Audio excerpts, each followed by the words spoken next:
Nous, on travaille sur King Kong depuis 2015 et de voir l'évolution qu'il y a eu en même pas 5 ans, ça a été énorme.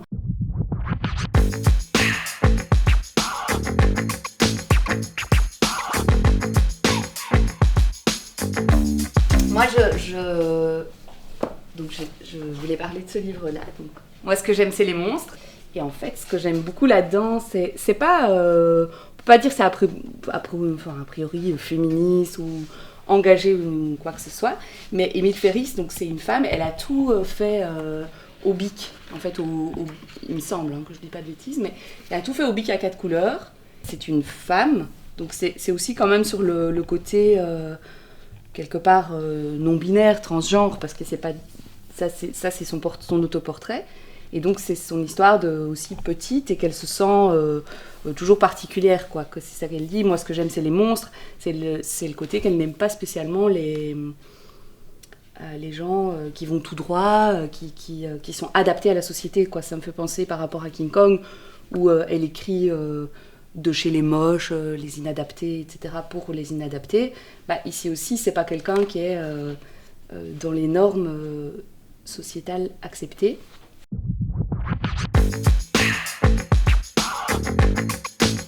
Nous, on travaille sur King Kong depuis 2015 et de voir l'évolution qu'il y a eu en même pas 5 ans, ça a été énorme.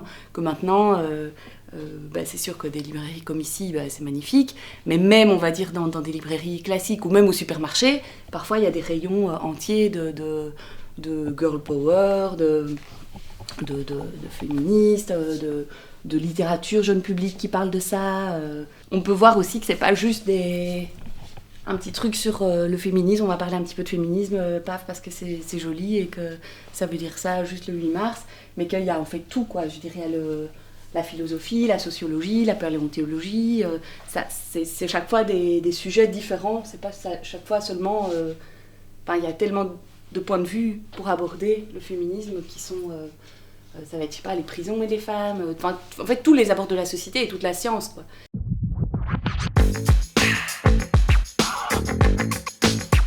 Là, par exemple.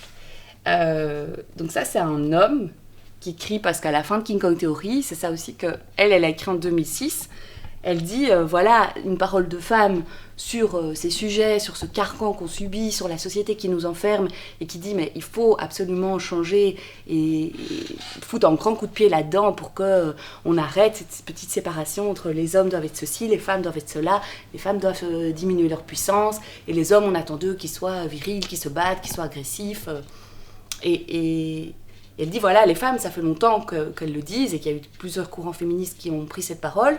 Donc elle dit, maintenant, à vous les hommes de pas non plus vous laisser faire. C'est pas parce que vous croyez que vous avez quelques petits privilèges dans cette société patriarcale qu'il faudrait tout d'un coup ne pas non plus rejoindre le mouvement de s'émanciper, quoi, même de tout ça.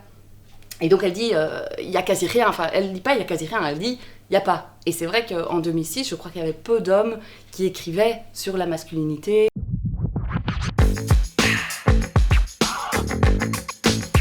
Donc ça c'est Gwenola Ricordo, pour elle toute. Donc en fait c'est une femme qui écrit énormément sur tout l'univers des prisons, qui du coup a rencontré en fait un univers terrassant pour les femmes de nouveau. Pour les autres aussi, et qui est une grande figure en fait du mouvement abolitionniste pénal, donc qui est contre justement les prisons.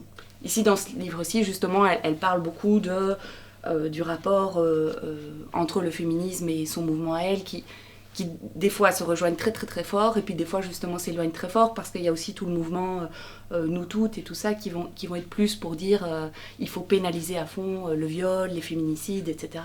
Et qu'elle dit c'est peut-être pas la réponse, puisque si on va vers plus de pénalisation, est-ce que c'est vraiment comme ça qu'on va s'en sortir? Est-ce que c'est vraiment la police qui va nous aider à sortir de tout ça, alors que c'est la prison, la police, etc.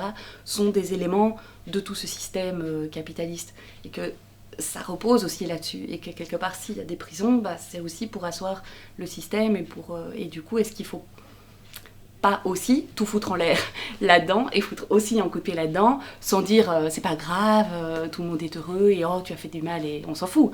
Mais en disant justement qu'est-ce qu'on peut faire d'autre, qu'est-ce qu'on peut mettre d'autre en place pour que dans une société il y ait plus de criminalité, mais que pour autant il n'y ait pas spécialement des prisons, quoi.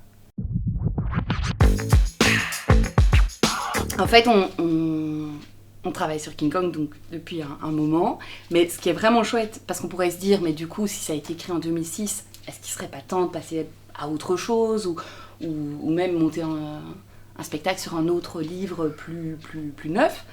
Mais ce qui est vraiment incroyable, je trouve, moi, dans King Kong Theory, c'est que depuis qu'on le travaille, chaque année, on le relit forcément, et on retravaille, on se replonge dedans, etc. Et dans nos vies, on a chaque année un an de plus. Dans la société, il se passe chaque fois quelque chose de différent. Il y a l'actualité qui change, il y a en même temps notre vécu et le vécu de la société, je veux dire, qui évolue. Et du coup, c'est ça qui est incroyable avec King Kong, c'est que chaque fois qu'on le relit, on y trouve autre chose. Et on se le lisait avec Delphine et Mano, avec qui je joue. C'est vraiment... on a coupé pour que ça fasse 1h15 sur scène, mais souvent on relit le tout, et on se dit « Ah tiens, c'est marrant, on avait coupé ça, mais pourquoi ?» Et on se repose des questions, et on voit nos changements, donc des fois on remet des petits passages qu'on avait enlevés, et il y a des choses qui font écho de façon chaque fois différente. Et du coup, je voulais lire un tout petit passage qui, dans ces temps de mesures sanitaires, nous évoque des choses. « Si nous n'allons pas vers cet inconnu qu'est la révolution des genres, nous connaissons exactement ce vers quoi nous régressons. Un État tout-puissant qui nous infantilise, intervient dans toutes nos décisions pour notre propre bien, qui, sous prétexte de mieux nous protéger, nous maintient dans l'enfance, l'ignorance, la peur de la sanction, la peur de l'exclusion. Le traitement de faveur qui jusqu'alors était réservé aux femmes, avec la honte comme outil de pointe pour les tenir dans l'isolement, la passivité, l'immobilisme, pourrait s'étendre à tous. Comprendre les mécaniques de notre infériorisation et comment nous sommes amenés à en être les meilleurs vigiles, c'est comprendre les mécaniques de contrôle de toute la population. Le capitalisme est une religion égalitariste, en ce sens qu'elle nous soumet tous et amène chacun à se sentir piégé, comme le sont toutes les femmes. Je vous laisse avec ça.